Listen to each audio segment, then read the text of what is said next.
tout le monde, c'est Luc de chez Bléfaris, j'espère que vous allez tous très bien. Pour ma part, la forme. Aujourd'hui les amis, nous nous retrouvons pour la vidéo numéro 6.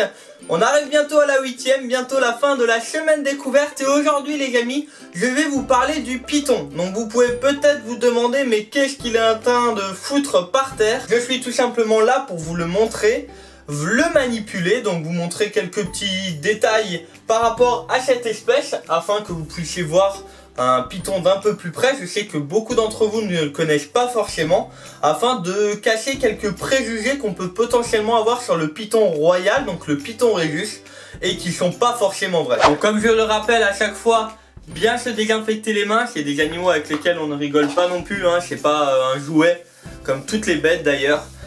Donc bien se désinfecter les mains afin qu'elles soient propres pour éviter de transmettre potentiellement des bactéries ou des parasites, et par après également le faire pour éviter que lui transmette des choses à nous ou à d'autres bêtes, d'accord? Autre avantage, c'est que si vous désinfectez bien vos mains, vous n'avez pas d'odeur de rongeurs ou d'autres bêtes ou de quelque chose qui peut potentiellement vouloir manger. Donc on va le chercher. Donc déjà on va toujours observer la position dont il est, s'il n'est pas en position d'attaque.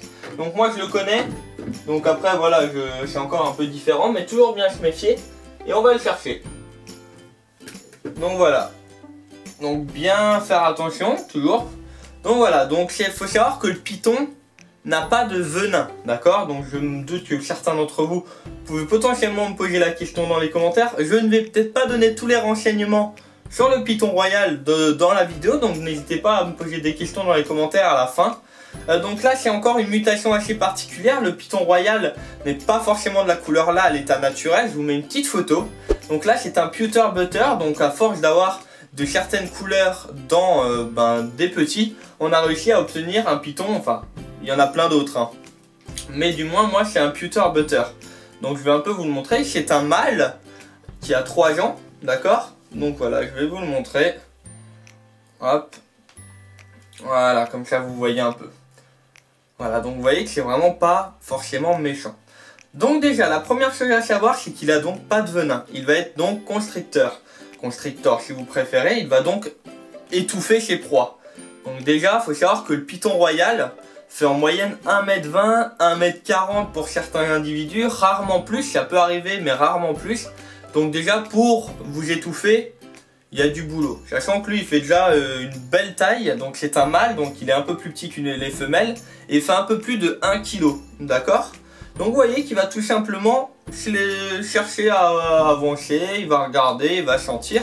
Je vais vous expliquer, enfin il va sentir, je vais vous expliquer comment il se repère. Toujours le prendre avec 2 points d'appui. Pourquoi?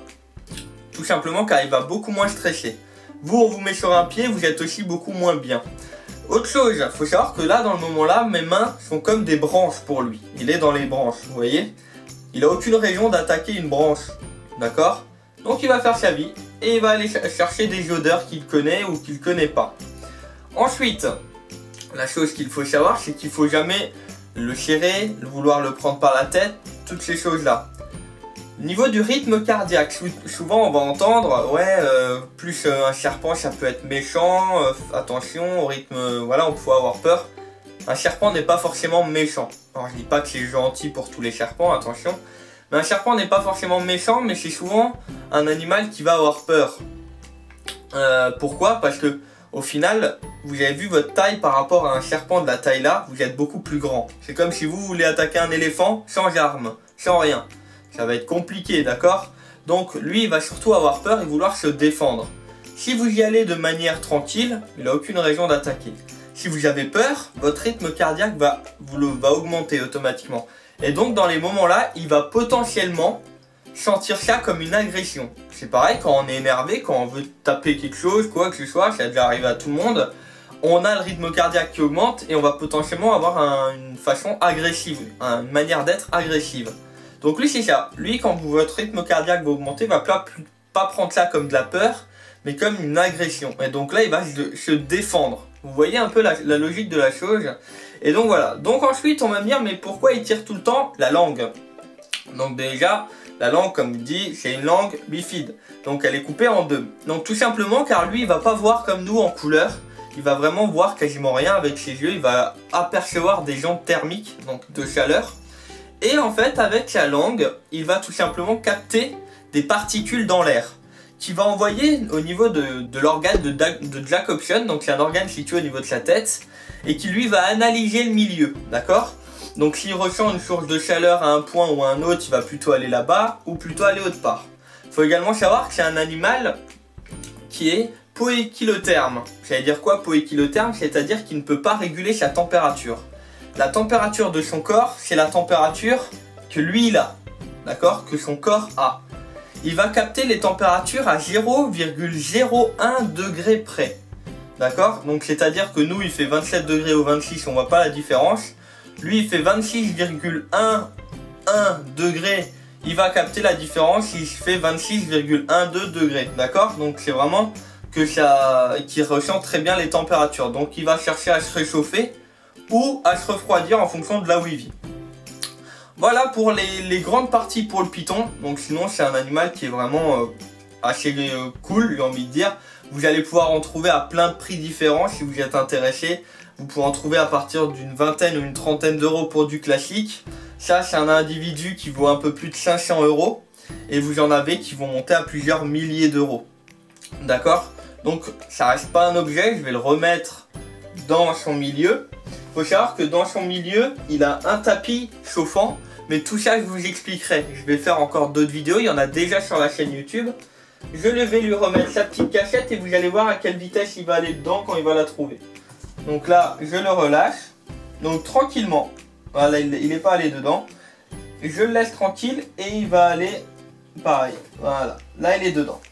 Donc là maintenant il analyse un peu son milieu, il fait un peu plus chaud tout ça. Il peut se baigner, c'est pour ça qu'il a une grande gamelle. Et il va manger des rongeurs, des choses comme ça. Tout ce que vous voyez à propos de le serpent mange des chats, tout ça. Je dis pas que c'est jamais arrivé, hein, moi personnellement non. Mais faut savoir qu'un animal comme ça ne peut en aucun cas manger un chat. C'est pas possible, le chat est plus grand que lui. Au niveau de la taille, au niveau du poids, il fait 3, 4, 5 fois plus de niveau du poids par rapport à un python royal. Donc voilà, donc pour toute l'installation je vous expliquerai, c'est un animal qui mue. Donc quand il va grandir, il va changer de peau pour avoir, comme nous, des nouveaux vêtements. Nous on prend des choses de plus en plus grandes quand on grandit comme vêtements. Lui il a une nouvelle peau qui se refait dès qu'il grandit un peu, d'accord? Et il va manger plus ou moins régulièrement. Un petit va manger une fois par semaine, un adulte toutes les 2-3 semaines, voire même plus, ça dépend en fonction des individus. Maintenant que je vous ai parlé de pas mal de détails au sujet du python, je tiens quand même à vous dire qu'à l'origine il vient d'Afrique, du Sénégal, tous ces coins là, et que dans la nature il vit dans la terre. Voilà, il va chercher en fait les terriers de certains mammifères et il va se mettre dedans pour vivre. Donc au final c'est pas un animal qui a besoin de forcément énormément de place, il vit dans des terriers. Si vous lui donnez trop de place, en général il va avoir peur. Donc tout simplement, pourquoi? C'est comme si vous mettez un bébé dans un magasin vide de 1000 m². Il fait quoi? Il regarde et il pleure. Bah ouais, c'est grand, voilà. Il stresse. Le python c'est pareil. Par contre, vous mettez le même bébé dans un magasin de 500 m² avec des jouets partout. Et bah là, le gamin il fait quoi? Voilà. Donc c'est pour ça, le terrarium, il faut pas prendre quelque chose de trop grand, pas quelque chose de trop petit, on est d'accord. Et surtout mettre beaucoup de choses dedans. Moi il a des branches, il a une cachette, il a une gamelle. Et croyez-moi qu'il va très bien, il mange très bien, il se promène. Donc voilà, c'est quand même des choses à savoir. Je vous ferai une idée de budget, tout ça. J'ai comme idée de faire une vidéo avec plusieurs de mes installations et de vous donner les liens pour tout acheter vous de votre côté dans la description. Pas besoin de faire de recherche. J'ai vu énormément de vos commentaires pour me dire Luc, ce serait bien que tu fasses ça comme vidéo, ça comme vidéo, ça comme vidéo. Et je vous en remercie. Continuez si vous avez encore d'autres idées. Je réponds plus à tout le monde parce que c'est plus possible. Mais croyez-moi que je vois tous les commentaires. Tous les jours, je regarde les commentaires du jour. Donc, c'est-à-dire que je peux pas en louper. Donc, tous vos commentaires, je les vois. Et je réponds de temps en temps aux ceux-là qui me tapent le plus à l'œil. Donc, voilà. Donc, n'hésitez pas à mettre vos commentaires. Peut-être que je vous répondrai, peut-être pas. Si je réponds pas, je m'en excuse tout de suite. Et donc, voilà. On se retrouve tout de suite pour la fin de la vidéo. Et ben voilà les amis, cette vidéo numéro 6 donc est terminée. J'espère vraiment que cette vidéo sur le python vous aura plu, même si elle est un peu particulière, il y a moins de découpe au montage. Mais bon, c'est un animal où je peux pas forcément faire ce que je veux avec, comme toutes les bêtes d'ailleurs.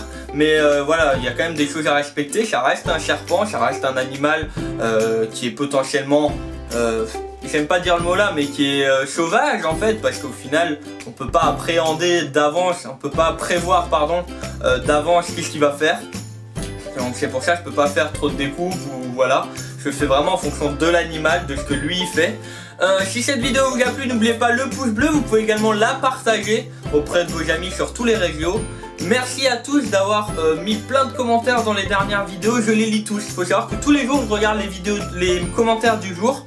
Donc je réponds pas à tout le monde, je peux plus hein, je veux dire sinon je passe sinon on va dire que je suis commentateur, mais pas à la télé, je suis commentateur YouTube, hein, d'accord. Donc voilà, si cette vidéo vous a plu, vous pouvez également vous abonner pour regarder toutes mes autres vidéos. Et je vous mets à ma gauche le lien d'une des vidéos sur le terrarium du python pour avoir quelques idées, ça peut être sympa de votre côté. Sur ce, moi je vous souhaite à toutes et à tous une très bonne journée ou une très bonne soirée, prenez soin de vous. Prenez soin de vos proches, prenez soin de tous vos animaux. C'était Luc de chez Oublie Faris. Ciao tout le monde.